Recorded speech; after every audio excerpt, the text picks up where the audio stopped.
बिस्मिल्लाहिर्रहमानिर्रहीम। अस्सलाम वालेकुम नाज़रीन, मैं हूं शरीफ आरिफ हमीद भट्टी, लाहौर से अहम तरीन खबरों के साथ। नाज़रीन, सुपर पावर थी अल्लाह, अल्लाह है और अल्लाह ही रहेगा।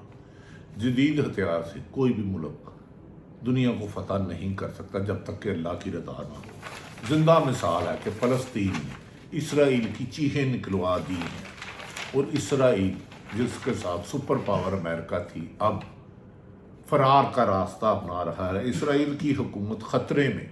जदीद तरीन दफाई निज़ाम आयरन डोम कैसे नाकाम हुआ।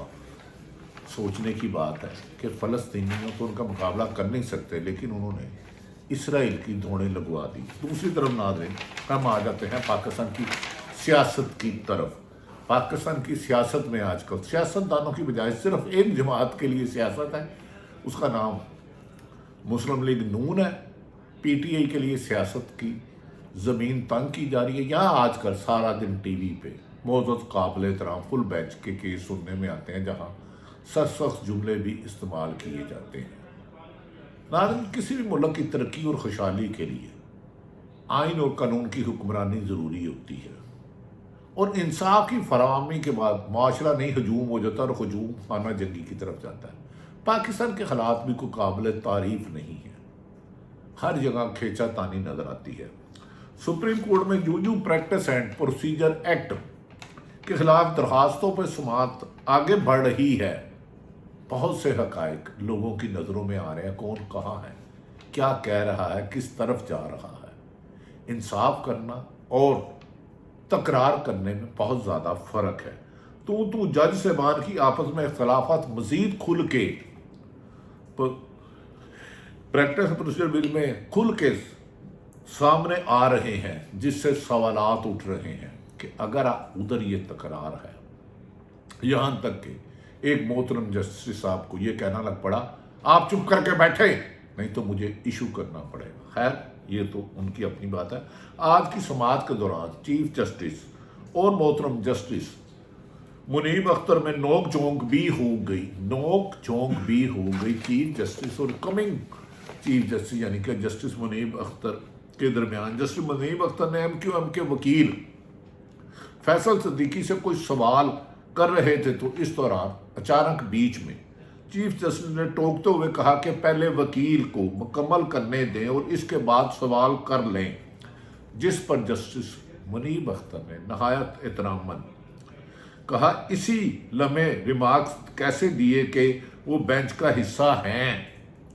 इस सवाल दलाइल मुकम्मल करने ने इसके बाद सवाल कर लें, जिस पर मुनीब अख्तर ने इसी लम्हे रिमार्क्स दिए कि वो बेंच का हिस्सा हैं और सवाल करना इनका हक है। ज़्यादा सवाल किसने किए नाज़रीन, ये फैक्ट एंड प्रोसीजर बिल की तमाम प्रोसीडिंग देख के आपको पता चलता है किसको कितना बोलने दिया गया, कौन ज़्यादा बोला। जस्टिस मुनीब अख्तर ने यहाँ तक कह दिया कि सवाल करना के दौरान इनको टोकना मुनासिब नहीं। सवाल करने के दौरान जज साहब को टोकना मुनासिब नहीं। चीफ जस्टिस ने रिमार्क्स दिए कि मेरे ख्याल में तो वकील दलाइल देने से टोका जा रहा है, और वकीलों को किसने कितनी दफ़ा टोका, अगर ये पूरी समाअत का आप जायज़ा लें तो आपको अंदाज़ा हो जाएगा। बाद मौके पर वकला से ना सिर्फ सवाल करने से टोका गया बल्कि उनको डांटा भी गया।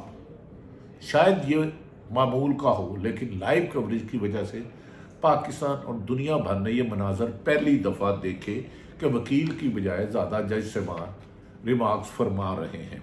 चीफ जस्टिस ने यहाँ तक कह दिया कि अगर हमने पहले से ज़हन बना रखा है, अपने साथी जज को चीफ जस्टिस मोहतरम फायद ईसा साहब कहते हैं कि हमने पहले से ज़हन बना रखा, तो इसका इजहार अपने फैसले में करते हैं।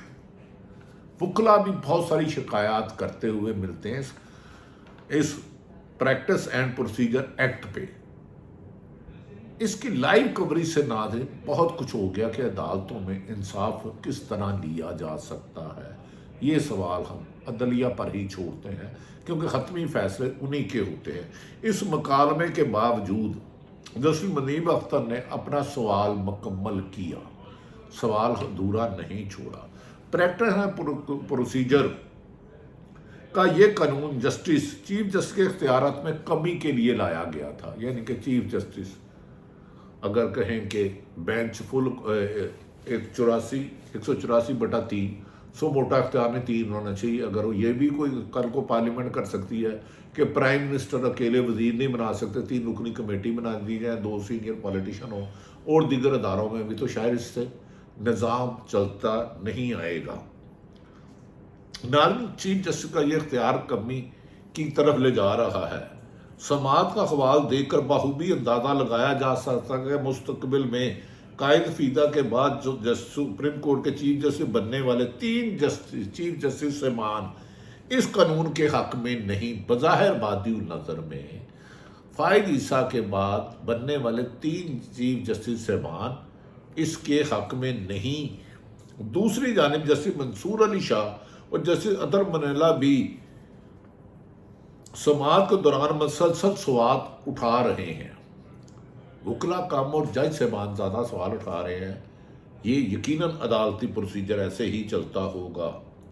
یوں لگتا ہے کہ پارلیمنٹ کی قانون سازی کے اختیارات سے متفق دکھائی دیتے ہیں، کچھ لوگ متفق دکھائی دیتے ہیں اور کچھ لوگ اپنی ایک انڈیپینڈنٹ رائے رکھتے ہیں۔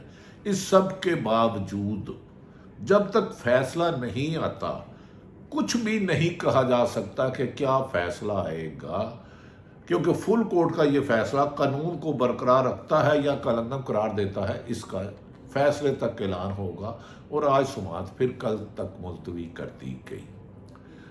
پریکٹس پروسیس بل سے پاکستان کی 25 کروڑ عوام کا تعلق نہیں، 75,000 کے قریب مقدمات زیر سماعت ہیں۔ ہزاروں لوگ انصاف کے حصول کے لیے 20-25 سال چلتے ہیں۔ یہ ایک سپریم کورٹ کا انٹرنل معاملہ تھا، بھئی چیف جسٹس نے سو موٹو لینا ہے یا 2 سال جونیاں ڈالنے ہیں، لیکن سماعت کھلی کر کے لائیو کوریج دے کر خاصا لوگوں کو جج صاحبان کو دیکھنے کا موقع ملا، وکلا کو دیکھنے کا موقع، بحث کیسے کی جاتی ہے، سوال کیسے کیے جاتے ہیں، ریمارک کیسے کیے جاتے ہیں۔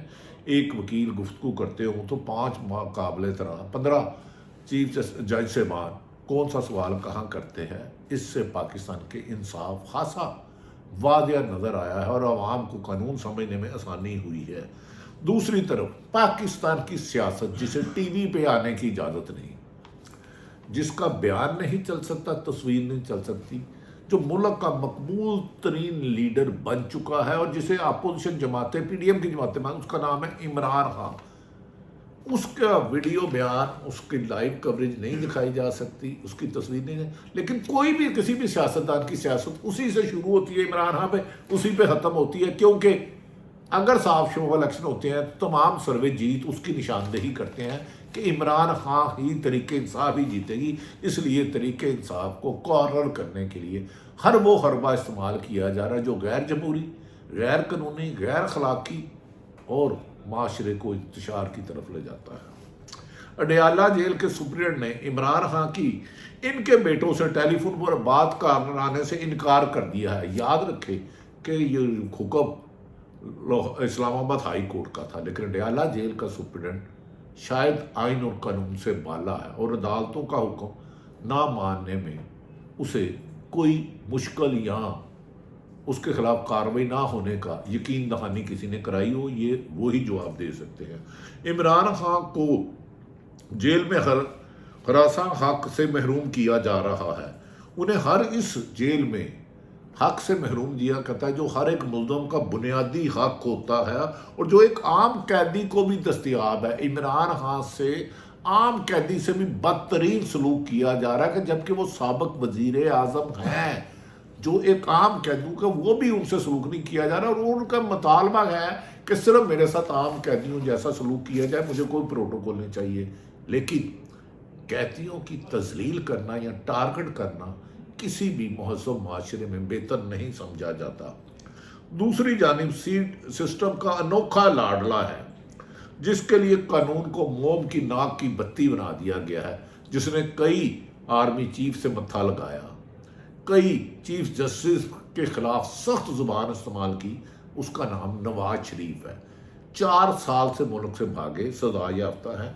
अब उनके लिए कानूनी रास्ता निकाला जा रहा है कि बादशाह सलामत आए और कानून उनकी मर्जी का उन्हें जमानत दे, अपना कानूनी रास्ता इस्तेमाल ना करे।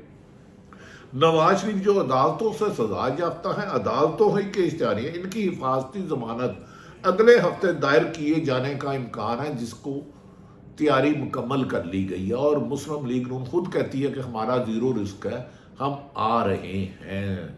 बादशाह सलामत। तमाम कानूनी माहिरीन इस बात से मुतफिक हैं कि अदालती सजा याफ्ता मुजरम के लिए हिफाजती जमानत का कोई असूल ही नहीं, माजी में नज़ीर ही नहीं मिलती। लेकिन नवाज शरीफ के लिए एक नया कानून बनाया जा रहा है जो सजा याफ्ता और इश्तिहारी हो, उसको जमानत देने के लिए, बुरी जमानत लेने के लिए मुस्लिम लीग दावा कर रही है कि उन्हें ज़ीरो रिस्क की गारंटी दे दी गई है।